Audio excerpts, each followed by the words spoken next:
De psicologia, e hoje a gente vai continuar a nossa programação agora. Para encerrar a noite, eu tenho a honra de apresentar o nosso psicólogo de hoje, que é o Bruno de Lima Dias.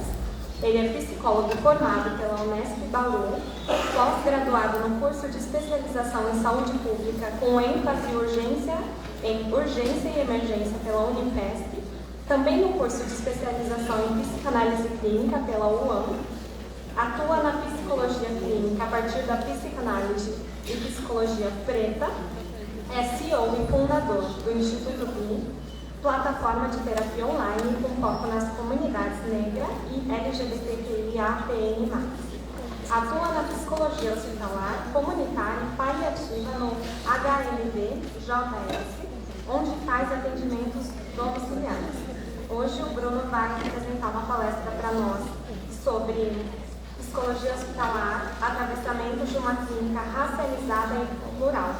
Palmas para o Bruno. Bem-vindo, Bruno.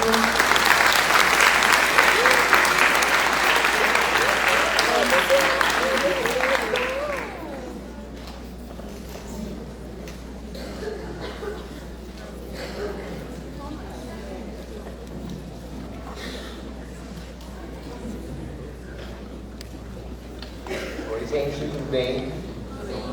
Boa noite. Obrigado por terem vindo. É muito especial, né, esse momento, falar sobre psicologia hospitalar, falar sobre raça, falar sobre sexualidade, tudo isso é muito importante, né? Obrigado por estarem aqui, não está tão cedo, está todo mundo cansado. Obrigado por ficarem também. Hoje eu trouxe uma palestra, né, que eu pensei um pouco, né, sobre o que eu poderia falar. Trouxe uma das vertentes da minha prática, né, que é a psicologia hospitalar, né, falando um pouco dos atravessamentos, né, de uma prática racializada e plural. Né, como a Yasmin já trouxe, né, eu sou fundador e CEO do Instituto BI, que é um dispositivo, né, uma plataforma de saúde mental para a população negra e população LGBT. Eu sou psicólogo clínico também, atendo presencial e atendo online. E sou psicólogo hospitalar também, trabalho no Hospital Vereador José Sorópoli, né, o Vermelhinho, ali na Zona Norte. Né, eu trabalho no programa que se chama Melhor em Casa. Né, faço basicamente atendimentos domiciliares, mas faço alguns atendimentos no hospital também. Né, tenho uma pós-graduação pela Unifesp, residência lá, né, e tenho, né, uma formação em psicanálise clínica também. Se eu falar muito rápido, vocês me sinalizam. Se eu falar muito devagar, vocês sinalizam também. Pensei em trazer uma fala hoje dividida em 3 blocos, principalmente. O primeiro deles falando um pouco da história, do percurso, né, do contexto da psicologia hospitalar. Falando depois, né, num segundo bloco, das intersecções, né, com as questões raciais e plurais, né, de uma saúde integral, né, na psicologia hospitalar. E por último, trazer alguns relatos de experiência, né, que eu fui percebendo e acumulando através desse tempo. Para começar, eu trouxe essa frase, né, da OMS, né, de 57, e esses 2 autores, né, o Neto e o Malik, vão discutir, que o hospital é parte integrante, né, de uma organização médica e social, cuja missão consiste em proporcionar à população uma assistência médico-sanitária completa, tanto curativa como preventiva, e cujos serviços externos irradiam até o âmbito familiar. O hospital é também um centro de formação do pessoal, da saúde e de investigação biológica e psicossocial.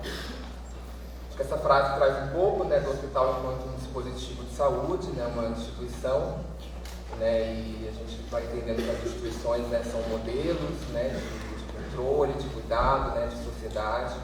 O hospital, assim como a escola, né, a polícia, vai se colocando enquanto uma instituição, né, que vai dizendo um pouco de como a gente tem que agir, o que é doente, o que é cura, né, quais profissionais podem estar lá dentro, né, será que sempre foi assim?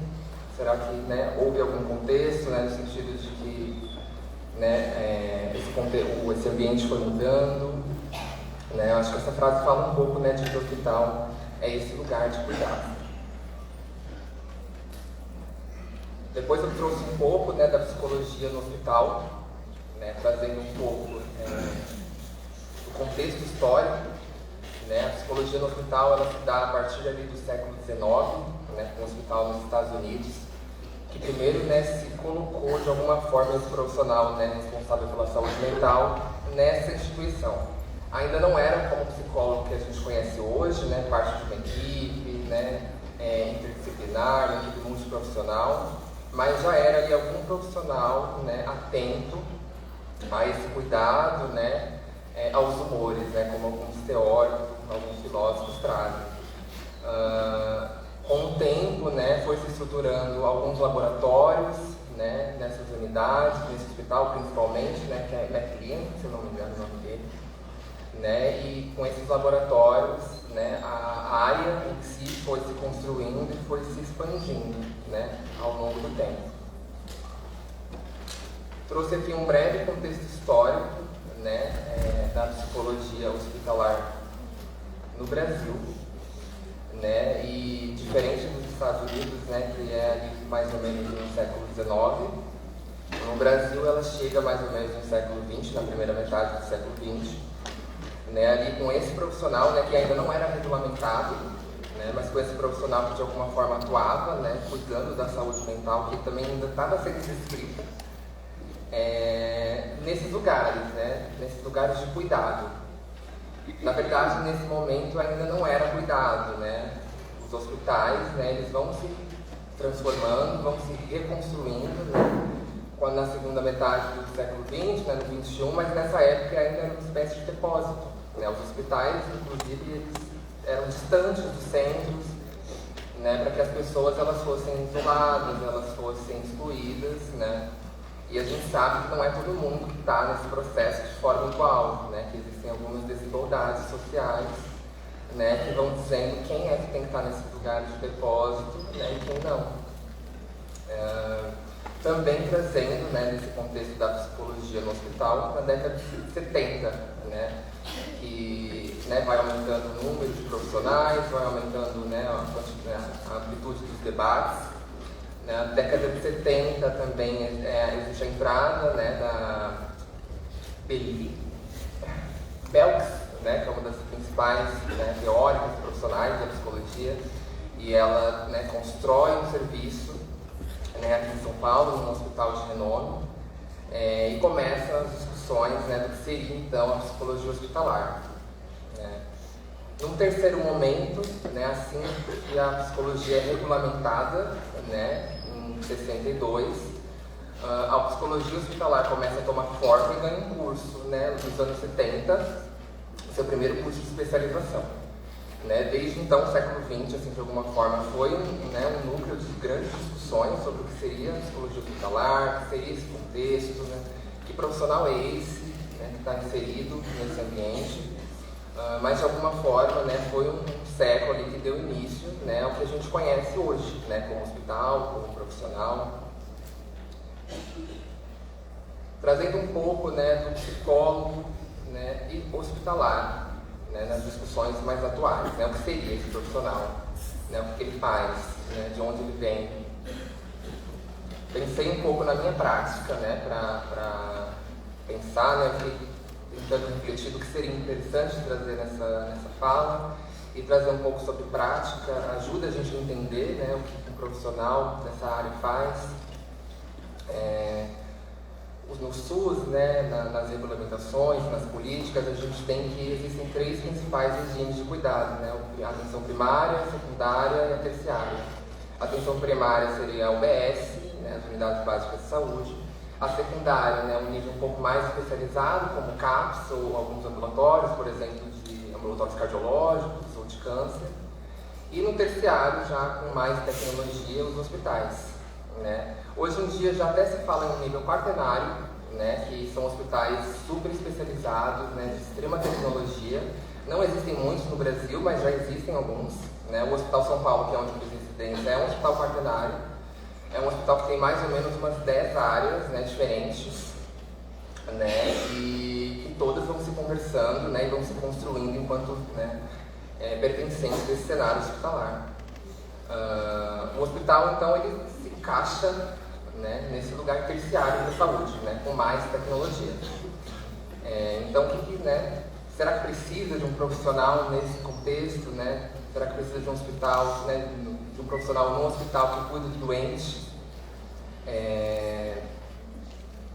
O psicólogo hospitalar também pode atuar, né, nas instituições de ensino, como supervisor, como docente, né, ele pode desenvolver, né, métodos, né, nessas instituições, ajudar na construção da prática, na construção teórica, né, dos planos de ensino. Ele é um profissional que basicamente atua numa forma de cuidado que se chama tríade, né, que é basicamente composta de paciente, profissional, né, equipe e família. Né, o psicólogo hospitalar ele atua nessa tríade. Né, ele atua nos atendimentos com as pessoas, né, com os pacientes, mas ele também dialoga com a família, no sentido de que esse cuidado ele não está descolado do contexto, né, e das relações. E ele dialoga com a equipe também. Né? Por exemplo, se existe algum caso que, né, excede ali alguma prática ou necessita de um diálogo, no sentido, né, de alguma ajuda, esse profissional ele pode dialogar com a equipe, né? Ele deve dialogar com a equipe. A gente vai entendendo que o saber hospitalar, né, ele é regido pelo saber biomédico, né, historicamente. E se a gente não discutir, se a gente não dialogar, comumente cai nesse lugar, né, vertical, que o médico, né, dá o norte nessas instituições. O psicólogo hospitalar também, né, pensando nessa construção de estar na equipe, ele atua, né, com outros profissionais. Né, ele dialoga com o nutricionista, ele dialoga com o fisioterapeuta, ele dialoga com o terapeuta ocupacional, né, ele dialoga com outras classes, né, com outras áreas, né, profissionais, para compor esse cuidado, né, e para estruturar aquele cuidado integral que o SUS fala.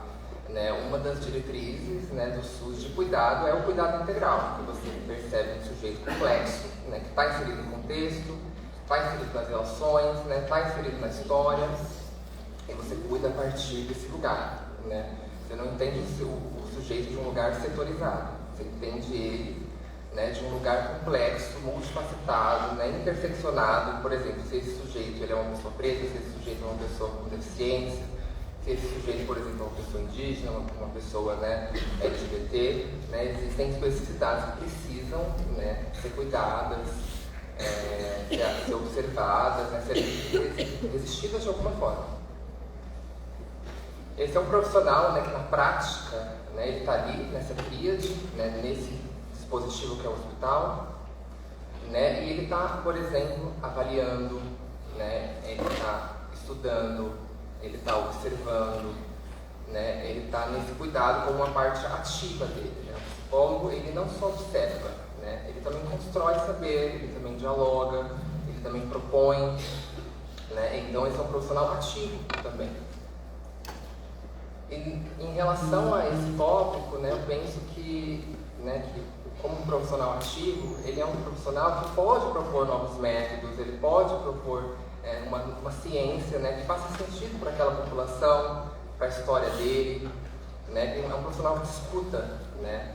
O que eu venho observado assim, das discussões em psicologia, né, nas redes, é que a gente forma cada vez mais profissionais que discutem, né, que estão atentos, que participam, que falam daquela experiência, pacientes também, famílias, todo mundo está falando, né? As redes sociais são um campo que abre, principalmente para as pessoas dizerem o que está acontecendo, né? A gente também, como psicólogo, por exemplo, está dentro disso, né? Também a gente também pode falar, né? Não é, por exemplo, uma pessoa ela é capacitada ou ela tem um registro profissional, por exemplo, um colega de profissão, que ele não vai cometer uma falta ética, né? Por exemplo, a gente precisa dizer, a gente precisa comunicar essa direção, essa coordenação, enfim.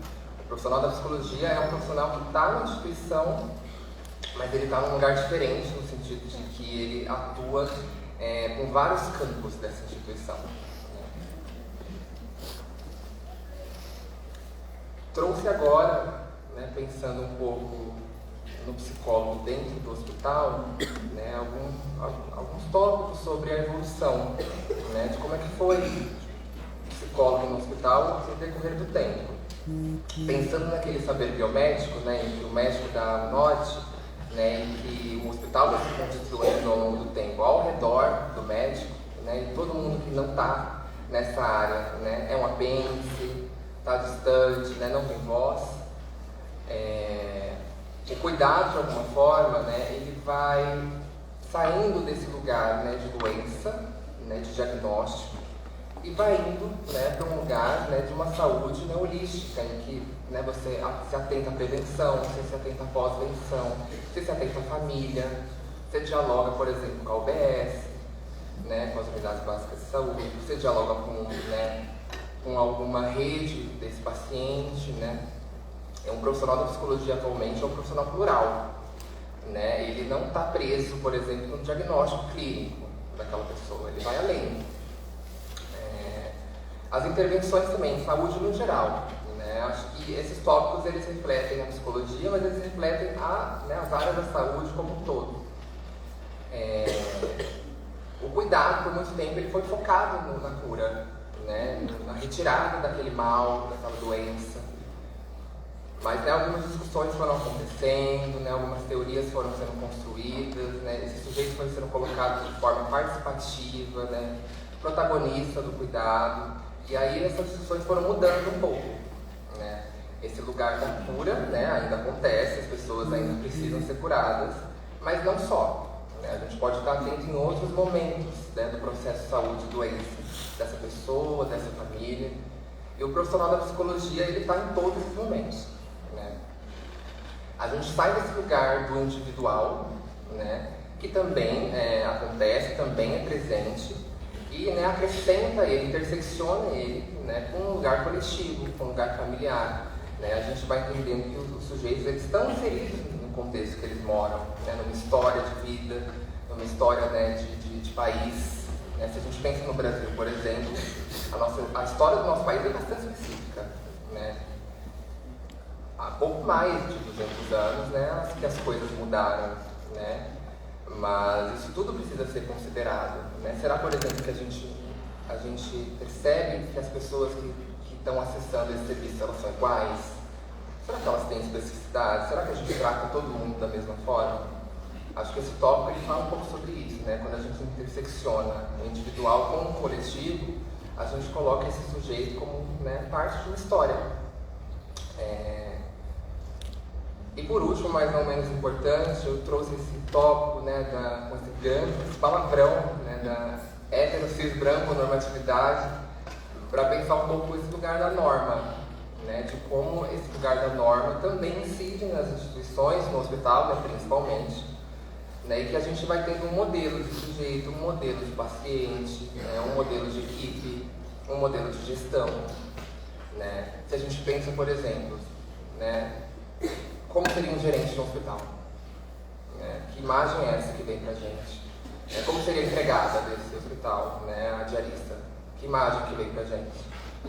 Acho que, né, esse palavrão fala um pouco sobre isso. Né? O processo histórico, né, social, assim, de maneira geral no mundo, ele vai dando uma norma. Né? Ele vai dando um lugar do que é certo e do que é errado. Né? Essa palavra ela foi proposta, né, pelas transfeministas, né, nesses estudos queer, né, propondo um pouco esse lugar para além da norma. Né.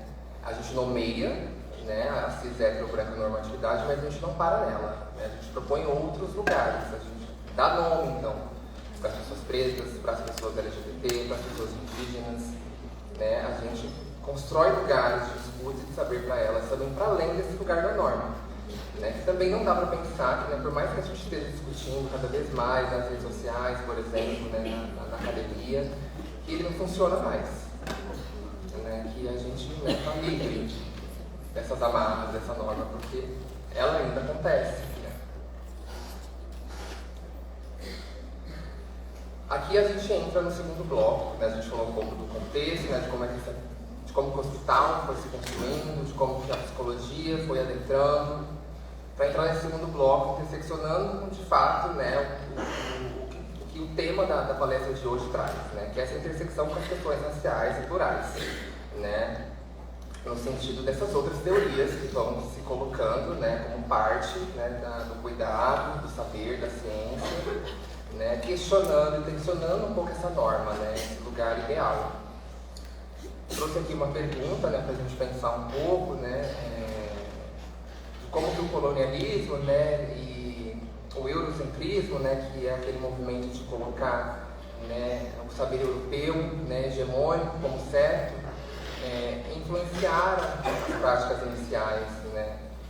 A gente pensa, por exemplo, né, quais autores, né, para além desse lugar, né, hegemônico que a gente tem na graduação, né, que a gente tem, enfim, na nossa vida como um todo, que a gente tem acesso, né.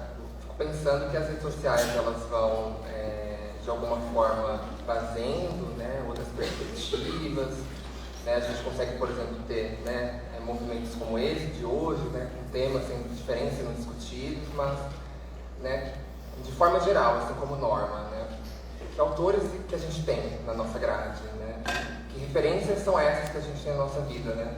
E eu fico pensando que as nossas referências basicamente são, né, os nossos modelos de ser, né. A gente vai entendendo, vai se identificando e vai se construindo como pessoa, né. Eu fico pensando que a nossa personalidade é como se fosse a nossa estrutura, né. Se a gente fosse um prédio, ela seria a nossa, né, estrutura desse prédio, né, uma estrutura constante através do tempo que muda, né, que é flexível, mas que é uma estrutura, né. E se a gente pensa que as referências vão moldando essa estrutura, que referências são essas, né, o que a gente está consumindo, que história é essa de vida, de família, né, que vai colocando a gente num lugar à margem. Trouxe agora 2 autores, né, que são contemporâneos, que trabalham um pouco essas questões raciais, né, essas questões de gênero, né, essas questões anticoloniais, né, como a gente tem chamado agora, antirracistas, que é, primeiro, por exemplo, o Fanon, né, que é um filósofo martinicano sem referência, né, nos estudos decoloniais, antirracistas. Né, nesse livro, por exemplo, no Pele Negra, Máscaras Brancas, ele vai trazer, né, assim, com base na psicanálise, um pouco de como vai se construindo a identidade da pessoa negra, né.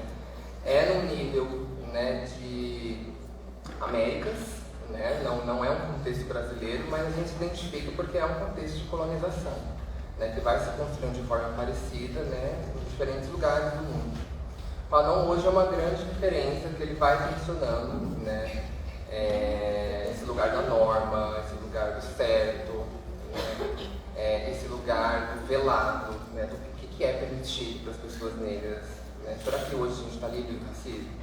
Esse é um livro que, se eu não me engano, é do século XX, né, de 1950 mais ou menos, mas será que é um livro ultrapassado? Será que ele ainda é atual? Né? Esse livro é um convite para vocês, né? Ele é bem interessante, é um livro difícil. Eu estou tentando ler ele pela segunda vez, mas já estou há 2 meses, mais ou menos, porque é um livro que a gente sente bastante, né, das dificuldades, assim, da identidade, de como, né, as pessoas pretas e, né, esse lugar de polarização, né, em relação à branquitude vai se construindo. É um livro bem difícil, mas é um livro essencial para pensar, né, o lugar, né, da pessoa preta no Brasil. Né? Não é um livro daqui, mas ele pensa no Brasil também. Também trouxe, né, a Grada Quilomba, né, para pensar esse livro dela que é essencial também, né, para pensar das vivências, né, plurais. Ela menciona um pouco de gênero nesse livro, menciona bastante as questões raciais, né, que é um livro que ela vai contando um pouco, né, desse lugar de colonização, né, do que era permitido para as pessoas pretas, né, que sociedade é essa que foi se construindo, né, e esse lugar de margem também, né, que foi se estruturando.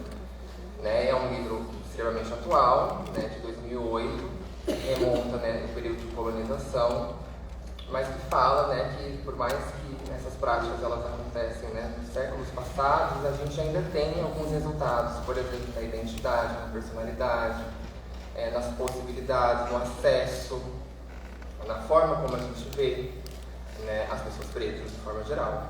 Né. O racismo ele existe, né, ele está aí, né, e ele se intersecciona com todas as outras questões que a gente, né, vive no cotidiano. Para pensar um pouco nesse lugar desses autores, né, dessas teorias, né, desses diálogos que vêm se construindo, eu trouxe um pouco, não sei se vocês já ouviram falar, né, do Holocausto Brasileiro, assim, bem famoso na psicologia, a gente sempre tem discursos, né? Estava tentando entender que foto eu trazia para exemplificar, né, esse período, né, tenebroso, e encontrei essa, né, que a gente consegue ver em várias interrogações, na verdade. Eu não cheguei em conclusão nenhuma nessa foto, só no sofrimento e na violência. Né? A gente vai entendendo que essas teorias, né, de forma geral, os movimentos sociais, né, que são essas movimentações das pessoas, dos grupos, né, a partir de uma norma, né, que está colocada para tensionar essa norma. Barbacena ilustra um pouco, né, de como a reforma psiquiátrica, enquanto um dos principais movimentos de saúde mental no Brasil, foi se colocando, né, e foi tensionando esse lugar, né, de depósito, de margem, que aquelas pessoas eram colocadas. Né. Coloquei ali um dado que eu tinha achado na bibliografia, que, né, até o final do século XX, mais ou menos, mais de 600 mil pessoas, mais de 1.600 pessoas morreram, né, em Barbacena. E é um número bem grande. Né. Se a gente pensa que nem todo mundo tinha registro, esse número cresce mais ainda. Né. Essa é uma outra leitura bem interessante, né, o Holocausto brasileiro, para tensionar um pouco dessas questões, né, pensar o hospital enquanto dispositivo, né, pensar que o hospital é esse que foi se construindo socialmente, né, e quem é que tinha acesso. Tem um outro livro, né, do Machado de Assis, o Alienista, que fala um pouco sobre isso também, né, dessa instituição, né, desse lugar físico que se coloca enquanto materialização, né, dessa norma. Então é esse lugar que a gente constrói para afastar as pessoas que não são, né, como aquelas que elas têm que ser. Né? Para afastar as pessoas que não se parecem com um certo ideal, né, de sociedade que foi se construindo ao longo do tempo. Se a gente for pensar, ninguém está nesse ideal. Né? Mas existem pessoas que estão mais longe, né, se a gente pensa em um espectro.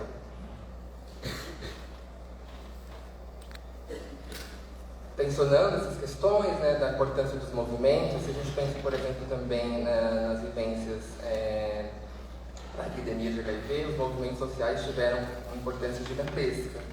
Né, as travestis, as trans, né, a população LGBT como um todo, na verdade, foi se colocando enquanto movimento e foi mudando um pouco, criando políticas públicas. Esse é um pouco da prática, né, do que esses movimentos vão causando na sociedade.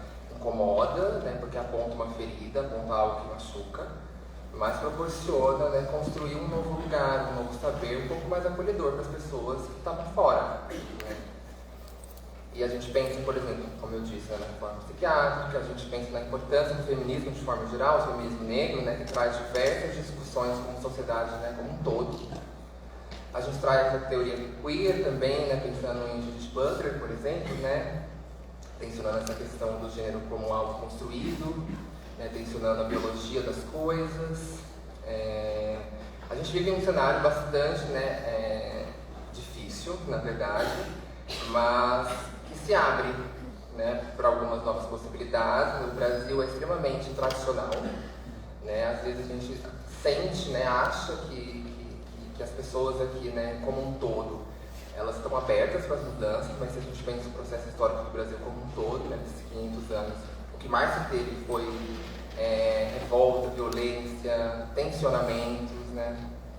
O Brasil, na verdade, é um país bastante tradicional, né, vide aí o último período político, que a gente percebeu um pouco de como as coisas vão se colocando, né, quando a gente materializa, né, essa norma. Né. As pessoas, elas sentem, por exemplo, que elas podem violentar outras. Ao mesmo tempo, né, que é importante que a gente tenha esperança, né, que a gente vá construindo esses novos lugares. Né. Eu penso no Instituto, por exemplo, né, que esse dispositivo que eu criei como uma das ferramentas, né, de luta, de resistência, porque eu fico pensando que é difícil quando a gente se limita, né, e fica num lugar que nos foi convocado, né, nos foi dado como certo, porque será que é esse o lugar que a gente quer estar? Será que a gente quer construir saber também? Será que a gente quer construir prática? Né, nesse slide, por si só, eu trouxe um pouco, né, desse tensionamento com relação à importância da mudança de paradigmas. Né.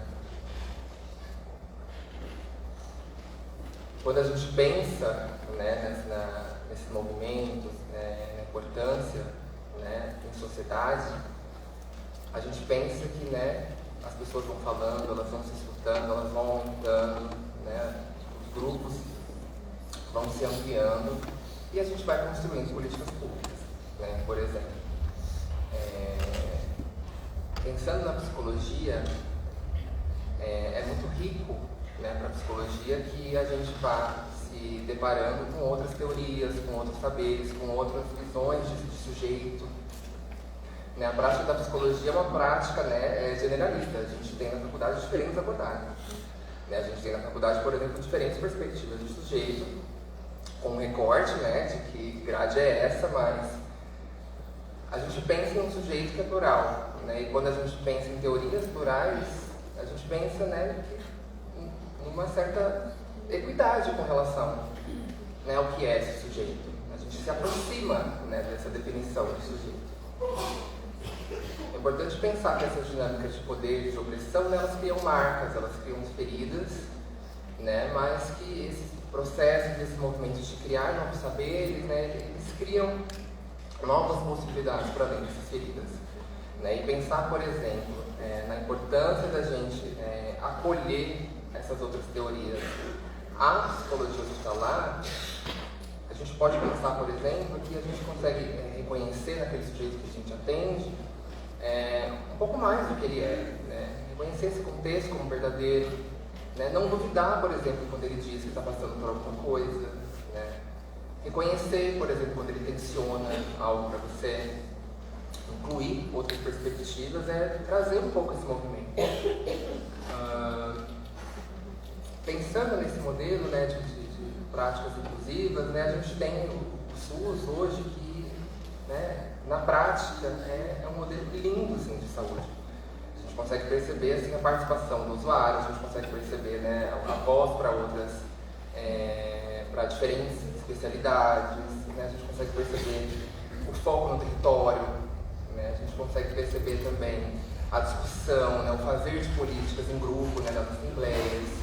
O Brasil vem se construindo, né, assim, de alguma forma, né, com alguns movimentos de resistência, como um lugar de possibilidade. Né, ainda que na prática a gente vai entendendo, né, que vai funcionando diferente. Trouxe aqui alguns exemplos, né, de alguns teóricos importantes para a gente pensar nessas perspectivas plurais. Né, uma delas é a Maria Aparecida da Silva Bento, né, que é uma referência.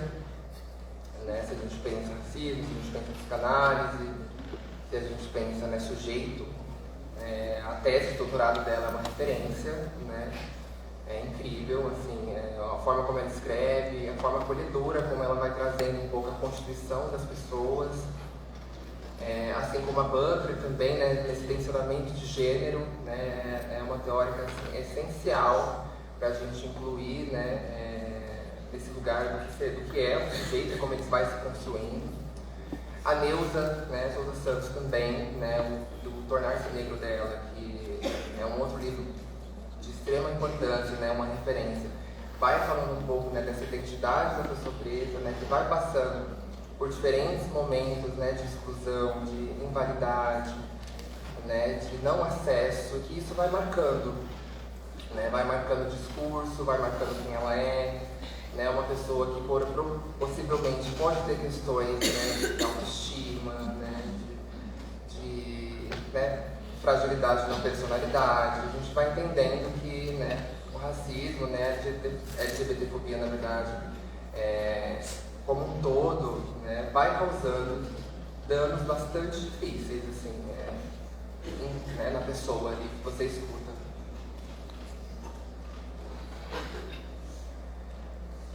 Trouxe aqui, né, um outro tensionamento, né, na clínica hospitalar, né, pensando nessa clínica que não é a clínica tradicional, né, que é uma outra clínica, né, como espaço de resistência. Né, eu lembro que, por exemplo, fiquei assustado no meu primeiro atendimento na residência, que eram atendimentos do lado da maca.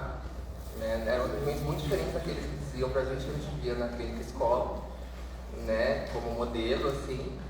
E que eram atendimentos em que você estava ali do lado do paciente, né, com ele, eu estagiei, por exemplo, no setor de cuidados paliativos, em que ele estava ali com uma doença, né, ameaçadora da vida, né, às vezes assim, exteriorizado, e que você tinha, né, que ali fazer o acolhimento dele, da família, da equipe. É um lugar bastante diferente, né? Eu lembro que me sentia bastante angustiado, mas eu ia encontrando assim, nos meus pares, nas discussões, nas supervisões, um espaço assim, para cuidar, né, dessa angústia, desse espaço, né, do psicólogo hospitalar. A gente vai aprendendo a ser psicólogo hospitalar, né? Não sinto que é um saber que está fechado, né? É um saber que ainda vai se construindo, né? Ainda vai entendendo que tem muita coisa que pode e precisa ser falada. Né? Esse lugar do doente, por exemplo, é um lugar que sempre entra em tensionamento no sentido do que é um doente. Né? Será que a gente propõe a cura? Né? Quem é que está doente? O que é doença? Né? A gente teve diferentes definições ao longo do tempo, né, do que seria o doente, né, e hoje essa é uma discussão que ainda não está fechada. Né? E a gente ainda, né, se interroga do que é uma pessoa doente, né? O que é saudável. Né? Esse é um movimento, né, de tensionar clínica hospitalar, traz desafios, no sentido desse saber biomédico, né, hegemônico, mas que traz oportunidades também. Né? Por exemplo, eu lembro que eu e os meus colegas, nessa primeira experiência hospitalar, a gente desenvolveu um grupo de diálogo entre diferentes teorias, cada um de nós tinha uma abordagem diferente, né? Eu sou da psicanálise, e eu tinha uma amiga da FENO, eu tinha outra da comportamental, né? Tinha outra da sistêmica, e a gente trazia artigos semanalmente para tentar entender esse lugar do psicólogo hospitalar, né? Nesse grupo, né? De estudos, mas que na verdade é um grupo de pesquisa. Né? Um dos temas, por exemplo, que a gente pensou, que retomou diversas vezes, né, que é um tema, inclusive, que eu debruço nas minhas pesquisas, é o racismo institucional. Né? Que é, por exemplo, esse racismo, né, a gente estava falando desse lugar do racismo no paciente, mas, por exemplo, a gente também tem do lado das equipes, né, da gerência, né, de como aquele lugar vai sendo construído, né, de como as angústias vão sendo escutadas, né, o que é certo, o que não é. O racismo está nas instituições também para além do paciente. E né, um outro tensionamento que me chamou a atenção, né, quando eu pensei nesse slide, é trazer a importância, né, do diálogo com outras áreas. É quando a gente tem a oportunidade de dialogar, que a gente tem a oportunidade de mudar um pouco o cenário, né, que a gente está inserido. Né. Eu lembro que uma outra experiência, né, dialogando com uma amiga fono, a gente tinha uma paciente nesse momento que ela tinha tido, se eu não me engano, uma neoplasia bem aqui na coluna em cima. E quanto mais próximo, né, do cérebro, pior é. E aí a dela, se eu não me engano, era C2, e aí ela ficou tetraplégica em meia hora, quando ela foi diagnosticada. E aí eu lembro que, né, me juntei com os meus pares para a gente pensar, né, o que a gente podia fazer. Para mim foi uma atenção na área da psicologia, né? Foi uma grande angústia, porque era uma paciente, por exemplo, que só olhava para cima, estava entubada, acordada, porque eles ainda estavam, por exemplo, investigando essa questão da neoplasia dela. Então ela não estava sedada, né? Não estava com tubo, só olhando para cima, né? Contida, porque ela, né, ainda estava entendendo como é que estavam os movimentos dela, ela estava com bem pouco, assim, tetraplégica mesmo. E aí a gente foi desenvolvendo, assim, ao longo da internação dela, tentativas, né, de escuta, né, pensar com a fono, pensar com a físio, pensar com a equipe de médicos, né. O psicólogo tem um lugar diferenciado, no sentido de que ele dialoga com a equipe também. Né, parte do trabalho do psicólogo é dialogar com a equipe. Então é acolher, de alguma forma, a angústia dessa equipe. Vocês imaginam, por exemplo, todo mundo está angustiado nesse caso. Né? Então, o lugar do psicólogo também é trazer esse lugar, né, de escuta com outras áreas, né, frente a esse adoecimento, né, a esses contextos que vão se colocando de alguma forma. Por último, né, pensei em trazer alguns relatos de experiência, né, não necessariamente fechando questões, mas para a gente pensar um pouco, né, quando eu estava tentando pensar nessa apresentação, até conversando um pouco com a Yasmin, a gente entendeu que esse lugar de conversa, né, de horizontalidade é muito importante, né? Não sei mais que ninguém, né? Ninguém sabe mais que ninguém, mas as pessoas sabem, né, coisas diferentes, todas elas são importantes. E para mim é importante trazer essa horizontalidade no sentido de que, né, todo mundo ia pensar nos casos, né? Se a gente puder falar sobre eles na discussão, sobre qualquer outra coisa, eu estou aberto também. Falar do primeiro deles, então. Né? A Daiane, uma mulher negra de 42 anos, foi internada por um quadro de ataxia alcoólica. Ataxia é como se fosse uma degeneração, né, neurológica, em que, né, a depender do quadro, da pessoa, né, do grau, ela vai ter complicações diferentes. Né? Essa paciente, no caso, ela perdeu os movimentos superiores e inferiores devido a essas complicações neurológicas. Daiane percebe que, apesar de suas necessidades claras de assistência e cuidado, os profissionais de saúde muitas vezes demoram a responder os seus chamados. Em um momento, ela ouve uma conversa entre duas enfermeiras discutindo que pessoas negras geralmente se perdem na bebida e que casos como esse eram difíceis. Né? Esse é um caso que a gente pensa um pouco, né, sobre, né, algumas das grandes áreas que a gente falou hoje, né, que tentei trazer aqui para vocês. É isso, como eu disse, não é um caso que fecha nenhuma questão, mas é um caso que pode colocar a gente para pensar. É um caso possível, por exemplo. A gente pode se deparar com o caso da Daiane lá. O que a gente, enquanto psicólogo, pode fazer, né, além de sentir raiva nessa situação, por exemplo? Como que a gente mobiliza, né, essa equipe? Como que a gente acolhe a Daiane? Como que a gente fala com essa família? Será que eles estão entendendo o que é ataxia? Eu tentei entender, assim, quando, né, eu vi essa palavra, assim, ataxia, tentei ler sites diferentes. Sei que é uma complicação neurológica, mas até agora ainda não entendi muito bem o que é uma ataxia. Fiquei pensando, né, como que está para essa família, então, entender, né? Será que eles estão se sentindo parte desse cuidado? Né? Será que essa equipe tem permitido visitas?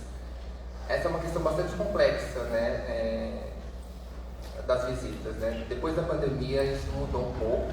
Né? Sempre foi complexo, né, a liberação das visitas, a participação da família, né, no hospital, as equipes não gostam muito. E depois da pandemia, né, que precisou desse isolamento, né, dessa distância física, piorou um pouco. Então é difícil, né, de aproximar essas famílias. As equipes geralmente não lidam muito bem. As equipes de UTI, então, têm mais dificuldade. Eu lembro que um dos meus estágios foi na UTI Covid e, né, os pacientes gravíssimos em um dia, né, eu do 0 ao 100 e as famílias querendo informação e essas equipes, né, toda aquela angústia circulando, né, foi um momento bastante difícil, mas que materializou um pouco, né, de como que as pessoas estavam lidando com essa questão das visitas. Até hoje ainda é uma questão, né? Mas esse é um caso que coloca a gente a pensar, né, em diferentes questões. Né? Pensei em algumas aqui, mas, né, são várias que a gente pensa. Né? Vou botar no próximo. Trouxe outro agora. Né? Maria, uma mulher indígena de 35 anos, é admitida em um hospital para tratar uma infecção severa. Durante sua internação, ela demonstra desconforto com algumas práticas hospitalares, especialmente as que envolvem contato físico direto ou o uso de certos medicamentos. Maria pede que o hospital permita a visita de um curandeiro tradicional de sua comunidade para realizar um ritual de cura, mas seu pedido é inicialmente recusado pelos médicos que consideram o ritual não tradicional. Essa questão da espiritualidade, né, é bastante complexa, né, nas instituições no geral. Né? Está falando aqui sobre o hospital, mas a espiritualidade, a religião é bastante complexa em todas as instituições, né, enquanto esses dispositivos de controle de poder sempre se colocam como uma questão, um questionamento, uma problemática. É difícil, né? Por exemplo, no caso da Maria, que ela tinha, né, uma outra prática espiritual, né, de ser acolhida diante dessa diferença. Né? Existem alguns hospitais, por exemplo, que, né, existe um culto padrão, assim, né, hospitais católicos, hospitais evangélicos, né, e, por exemplo, vão tomando um pouco dessa doutrina, né, desse regime, assim, como certo. Né? Como que a Maria, por exemplo, ficaria numa instituição como essa? Né? Será que ela pode receber o curandeiro dela?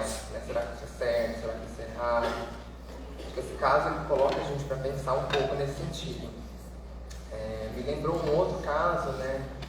Um caso na UTI, dessa vez, um paciente ficou bastante grave e a família, né, em uns atendimentos familiares, disseram, né, que a família era testemunha de Jeová e disseram que, né, caso ele precisasse de transfusão, né, que ele não poderia receber, né, segundo o culto espiritual de religião deles.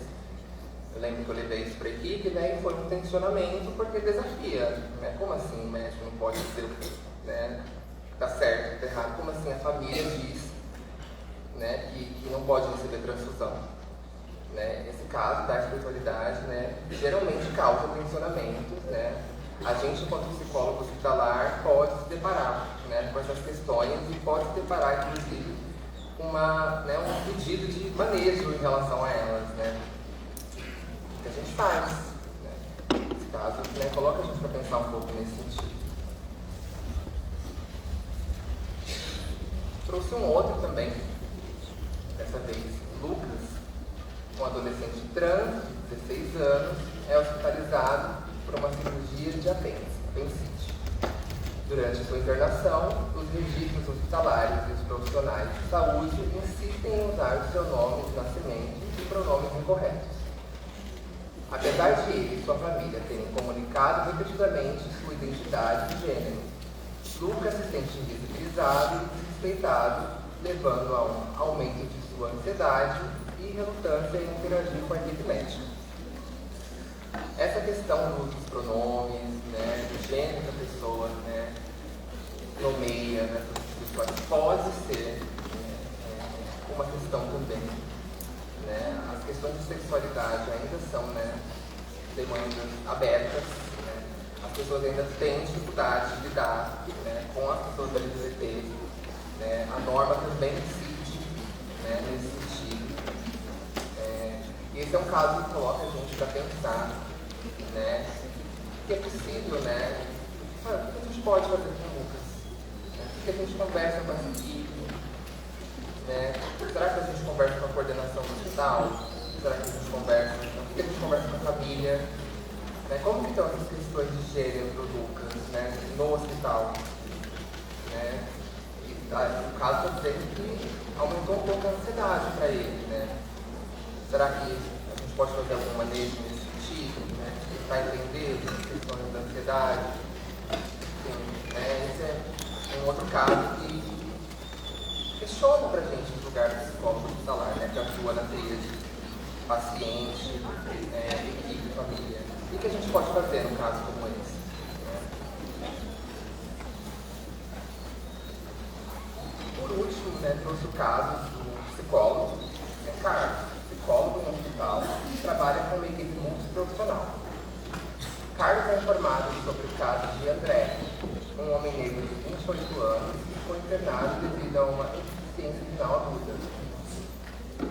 Em uma reunião semanal de equipe, ele enfrenta a resistência inicial de alguns membros que acreditam que as questões raciais são secundárias às necessidades médicas urgentes dos pacientes. Alguns expressam preocupação sobre uma carga de trabalho extra. Acho que hoje a gente discutiu um pouco, né, de como essas questões raciais, né, de gênero, qualquer outra questão, né, das populações à margem, são principais. Né? Se a gente pensa, por exemplo, no sujeito brasileiro. Né? Como será que ele é para o Carlos, né, de receber da equipe, né, esse apontamento? Né? Como será que ele sente? Né? É importante que o Carlos também tenha o espaço de cuidado dele. Né?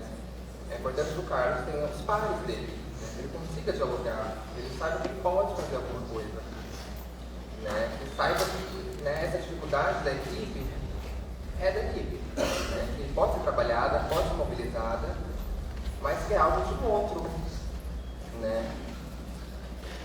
O que será que a gente pode fazer diante, né, de uma situação como essa, né? O que será que a gente pensa, né? Esse é o caso que remonta um pouco, né, nesse lugar do profissional, né, diante de uma reunião.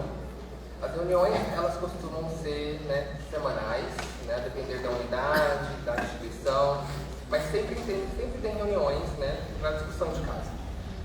Tem costume, né, nos hospitais da passagem do caso, né, em que você fala um pouco de como estão os parâmetros, né, os processos de saúde em geral, de saúde mental, né, se tiver psicólogo na equipe, por exemplo,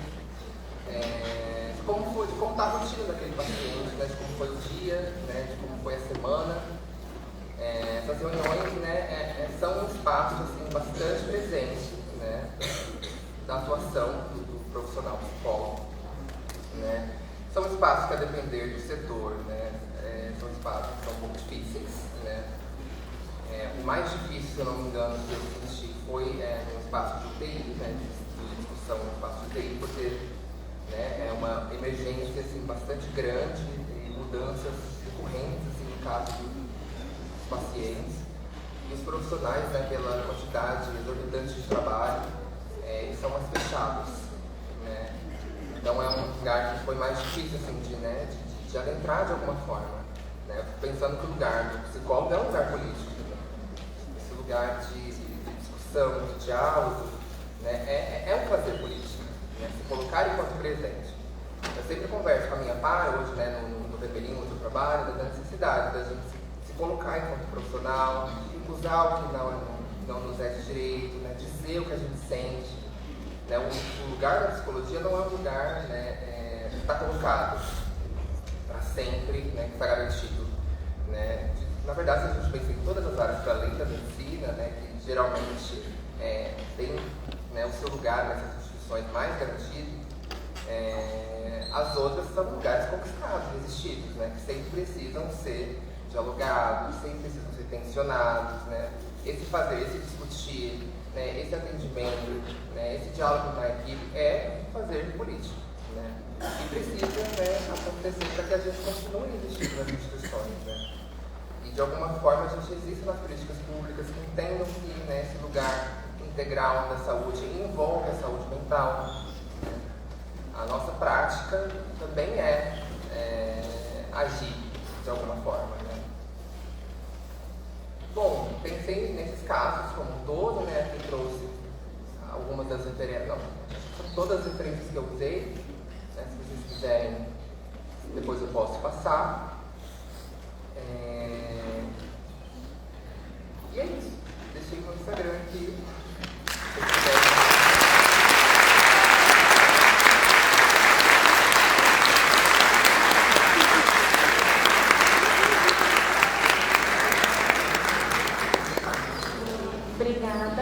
Obrigada pela sua apresentação, obrigada pela sua fala, foi muito especial para a gente. Agora a gente vai para as perguntas. Vamos começar com uma pergunta daqui mesmo, que eles mandaram no chat, que é: na sua percepção, qual é a maior dificuldade para pessoas LGBTQI AP+, no meio hospitalar, principalmente atuando como psicólogo hoje em dia?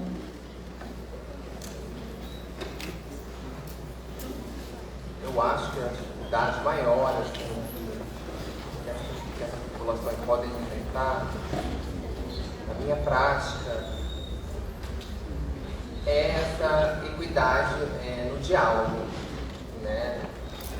Nessas reuniões de equipe, por exemplo, nessas discussões com relação ao paciente, ao cuidado de forma geral.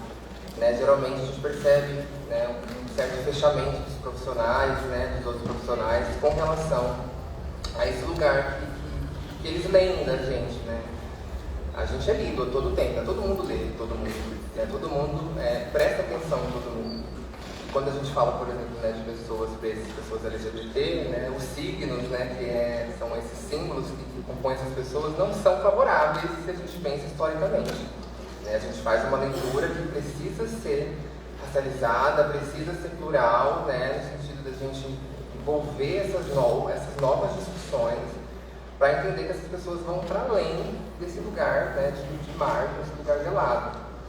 Mas eu vou entendendo que, né, esse acesso horizontal assim, às discussões e à presença em si, né, nas instituições, são a maior dificuldade. Muito bom, obrigada. A gente tem perguntas no auditório.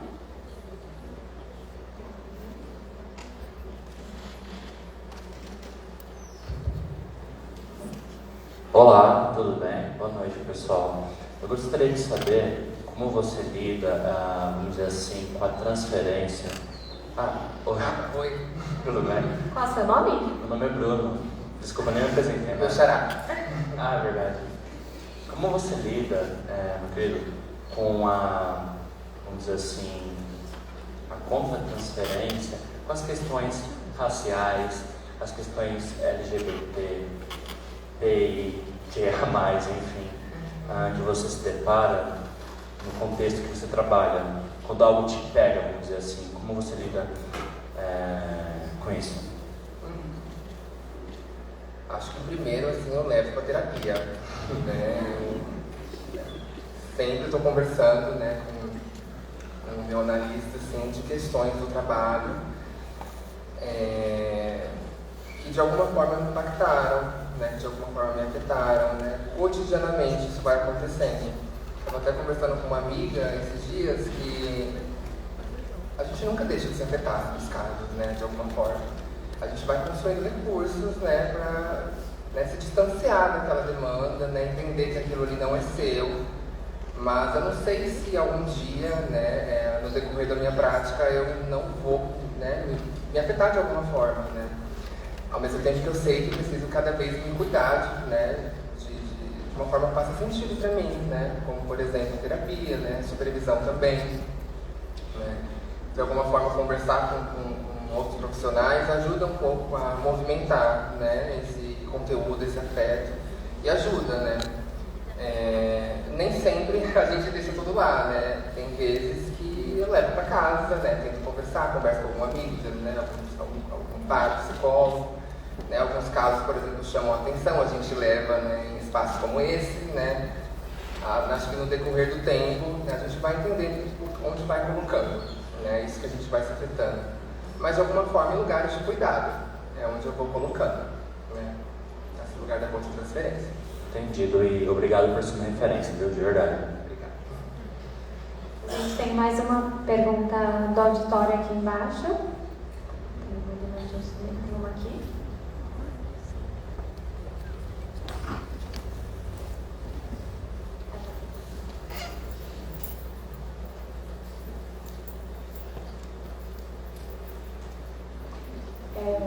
Boa noite. Boa noite. Eu tenho uma pergunta. Eu sempre tive bastante interesse em práticas racializadas e ultimamente a gente tem tido mais contato com a psicologia hospitalar. Mas eu tenho uma pergunta que sempre que eu me questiono sobre isso me pega muito, que muitas vezes alguns pacientes chegam na gente buscando resolução de problemas, mas em algumas situações são questões que não tem como o paciente resolver. Na psicologia hospitalar isso poderia ser casos de situação terminal, psicologia oncológica. Na parte racializada é aquela questão de você vai continuar sendo um homem negro numa sociedade, pelo menos por uns anos, que se porta igual se porta hoje em dia. Então eu queria saber como que você lida com essa questão do paciente chegar para você com um sofrimento de uma situação que não tem como ser resolvida. Como ajuda esse paciente a lidar com esse sofrimento? Boa noite. Bom, eu acho que essa é a minha questão de análise, na verdade, que é o que eu faço com esse racismo, né? O que eu faço com toda essa violência que, né, tirou vários pedaços de mim ao longo da vida. É uma questão, por exemplo, que, retomando a pergunta sobre a contransferência, né, cotidianamente bate muito, né? Na minha prática hospitalar atual, eu faço parte do Melhor em Casa, né, que é um programa federal, né, de de atendimento domiciliar. E é numa região ali da Zona Norte, né, em que a maior parte dos territórios que a gente tem acesso, né, são territórios muito vulneráveis, né, mesmo assim. Por exemplo, de troca de tiro, às vezes, né, ali durante o atendimento. E é um lugar, por exemplo, né, de maioria preta, né, é um lugar assim que cotidianamente mexe comigo, né, cotidianamente mexe com esses pacientes, né, e eu não sei se tem uma resposta no sentido de que, né, se tem algo que resolva, né, acho que a gente vai encontrando algumas ferramentas, né, alguns espaços, né, alguns movimentos, né, de, por exemplo, legitimar a demanda dessas pessoas quando elas dizem que está difícil, né, que elas não são escutadas, que elas não são vistas, né, para além daquele lugar, que elas não têm possibilidades. Né, fico pensando que a escuta por si só, né, já é um dos principais dispositivos da clínica. Né. Sempre fico conversando com o meu par de equipe, né, que, né, diferente, por exemplo, do atendimento que eu fazia durante a residência, que era ali dentro do hospital, muitas vezes, na maca, nesse programa, né, que a maior parte dos atendimentos é na casa, eu sou o 7.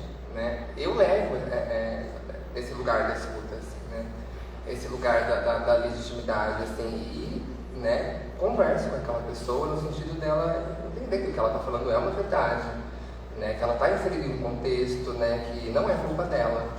Né.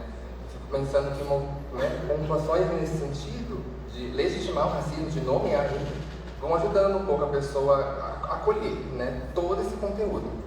Mas essa é a minha questão de análise também. Se você chegar numa resposta, compartilha comigo. Muito obrigada. Mas... A gente tem mais uma pergunta aqui do Fórum. Essa é um pouco polêmica. No meio hospitalar, você vê uma abordagem psicológica que seja mais valorizada ou não? Não. Já, né, tive colegas de abordagens diferentes. O que eu vou entendendo, por exemplo, eu também sou voluntário, né, de um ambulatório, né, o PROV, que é o ambulatório de violência, né, da Unifesp. E é um ambulatório majoritariamente médico, né, em que as discussões elas vão, por exemplo, girando em torno basicamente da TCC. Né? Porque, por exemplo, é uma abordagem, né, um campo do saber que tem muitos estudos, né, tem muitas evidências. Então, né, esses profissionais eles vão se embasando nessas evidências, mas, por exemplo, nesse lugar é assim. Na minha prática no Vermelhinho, por exemplo, a gente, né, vai entendendo de uma outra forma, né, vai entendendo. A minha colega, por exemplo, é da FENOL, né, então a gente vai entendendo, compartilhando esses lugares. Acho que cada lugar vai ter um jeito de fazer prática assim, diferente, mas existem algumas preferências, né, que a gente vai encontrando nas instituições, né, que a gente já chega com elas colocadas e vai se construindo. Mas não sei se existe um saber geral, assim, que diga essa é a preferência nas unidades, assim, não. Depende. Obrigada. Tem mais alguma do auditório? Boa noite. Eu sou Leonardo, do terceiro semestre de Psicologia. Minha pergunta é como é que a gente lida, tanto quando vem do paciente, quando vem de membros da equipe, seja médico, enfermeiro, etc., com questões de preconceito de ordem religiosa. Porque, por exemplo, vamos supor que um médico não quer atender uma pessoa trans porque para ele essa pessoa está errada, digamos assim, sabe? E ele vai tratar essa pessoa mal por conta disso. Como que a gente, como profissional nessa situação, intervém nisso? Às vezes, ou então até como ser humano mesmo, né? Tipo, como que a gente intervém nessa situação? Tipo, é meu colega de equipe que está aí, mesmo que o caso não seja meu, né?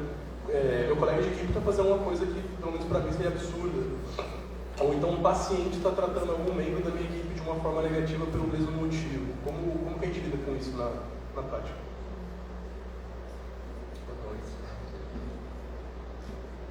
Eu penso no lugar da psicologia como um lugar político, né? E eu vou entendendo que um lugar político é um lugar ativo também, no sentido de que, mesmo com situações como essa, né, que a gente se depara, por exemplo, com um colega de equipe, né, a gente de uma forma que a gente não concorda, que a gente vai entendendo, né, para o bem-estar do paciente, né, de todo um grupo, uma comunidade, aquilo ali não pode estar sendo daquele jeito,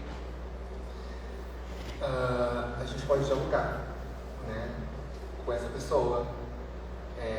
A gente pode promover, por exemplo, espaços de discussão, né. Recentemente eu fui chamado, né, no hospital para construir um espaço de discussão sobre participação da equipe, né, e como a equipe estava lidando com a angústia dos pacientes, né. E talvez nesses espaços, né, que a gente vai construindo com os pares, né, é importante da gente construir relações, né. Eu fico pensando que, né, eu já parto de um lugar em que eu não sou escutado, né. Então, para mim é importante, por exemplo, de estar relacionado com outras pessoas para que de alguma forma eu seja escutado, né. Então, por exemplo, eu, né, me relaciono com outras áreas, né, e a gente, por exemplo, vai propondo espaços de cuidado perante, né, as movimentações que vão acontecendo, que são complexas. Por exemplo, eu tive uma experiência há algum tempo atrás, né, em um outro hospital, em que eu percebi que a médica não estava admitindo o paciente porque ela não queria, não pela clínica dele, né, porque ela não concordava com o que podia ser feito ali. E aí a gente promoveu um espaço de conversa, aquele paciente não foi, né, aceito, mas, né, foi uma discussão muito rápida, mas a gente propôs um espaço de conversa com ela, né, a gente levou para a coordenação, que é importante também, né, a gente se posicionar nesse sentido das coisas que vão acontecendo. A gente, né, compartilhou essa angústia, né, enquanto equipe, né. Tem muito que pode ser feito, né. A gente vai se deparando com diferentes angústias, né, de tamanhos diferentes, mas tem muito, né, dá para fazer muita coisa. Vamos então para a última pergunta do auditório.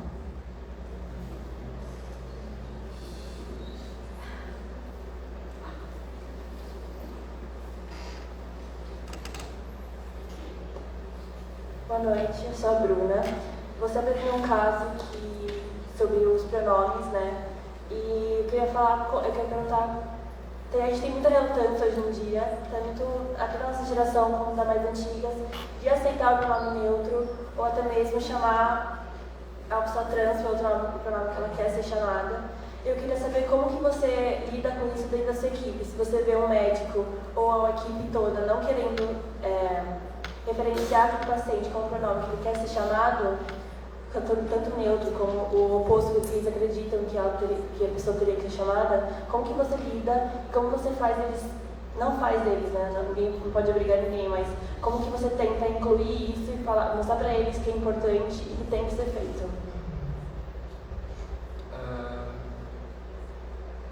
Como no hospital, assim, né, existe todo um movimento, né, aquele paciente que está sendo cuidado por uma equipe, né. Numa situação como essa, por exemplo, eu tentaria entender o caso como um todo, né, o que está acontecendo ali, né, tentar entender a história, né, dessa pessoa, falar com ela, né, tentar escutar essa equipe também, de alguma forma tentar, né, construir essa situação, né, no primeiro momento, né, em que eu também estou sentindo ela, então, né, e cuidando disso também, né, que não é uma situação, né, geralmente fácil, então falando sobre isso também, né, dos meus espaços de cuidado. E num segundo momento, propondo algum espaço de discussão, né, com a equipe e com o paciente, essa família, né, tentar entender, né, como que a gente pode ajudar nesse sentido, pensar também em regulamentação, então de alguma forma levar, né, para a coordenação, né, do hospital, né, geralmente casos como esse não são únicos, né, geralmente eles vão se repetindo, então, né, levar, né, essas repetições para a coordenação, de alguma forma, né, transformar isso em política no hospital. Né? No Hospital São Paulo, por exemplo, aconteceu esse movimento, né, em que atualmente, que é o Hospital de Resistência, atualmente no prontuário existe lá, né, o uso do nome social. Né? Não são todas as equipes, né, que acolhem e que leem, né, mas algumas sim, e isso vai, né, que aumente cada vez mais, mas já está aprovado.